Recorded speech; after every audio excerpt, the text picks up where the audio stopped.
Welcome back to the Deep Dive. Today, we're really digging into something that, wow, sent shockwaves through the basketball world. Oh, yeah. And honestly, it just blew up our search queries. Yeah.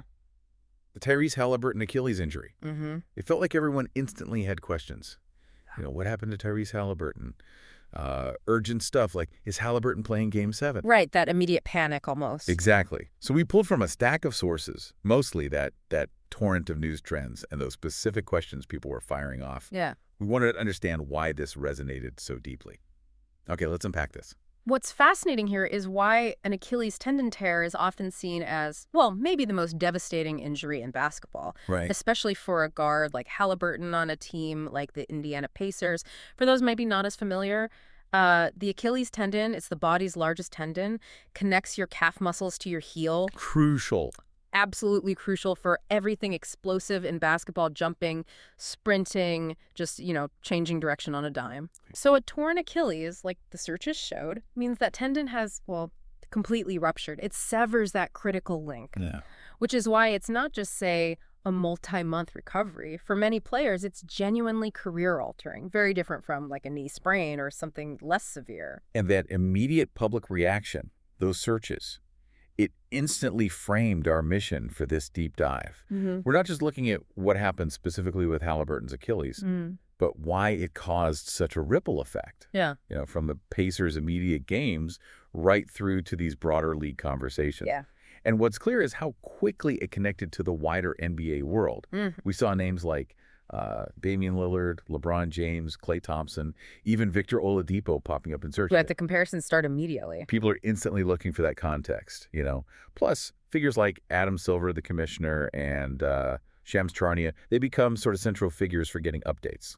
Absolutely. And for Haliburton specifically, his game relies so heavily on that elite quickness, right? That stop-and-go burst, his playmaking off the dribble. Everything. Yeah, this injury hits right at the foundation of his whole offensive game. It's not just an injury. It's an injury to his core athletic identity, really. That's the kind of news that just makes you wince, isn't it?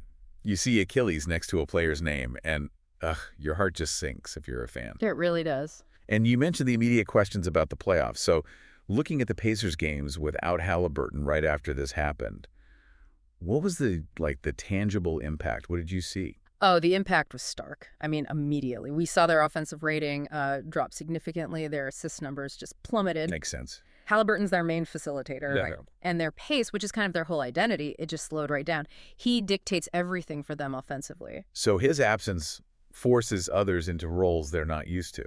Exactly. Role players get pushed into spots they aren't fully equipped for. It totally changes their tactics, makes them way more predictable for opponents. Okay. And what about those comparisons people were searching for? You mentioned Lillard, LeBron, but also Klay Thompson and Oladipo.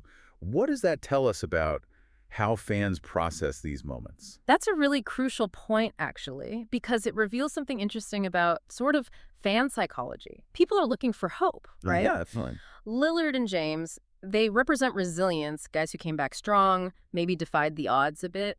But the deeper, perhaps unintentionally more relevant comparisons might be with Thompson and Oladipo. Why them specifically? Well, their Achilles recoveries were much longer and arguably significantly impacted their explosiveness, their overall game, particularly that ability to create off the dribble.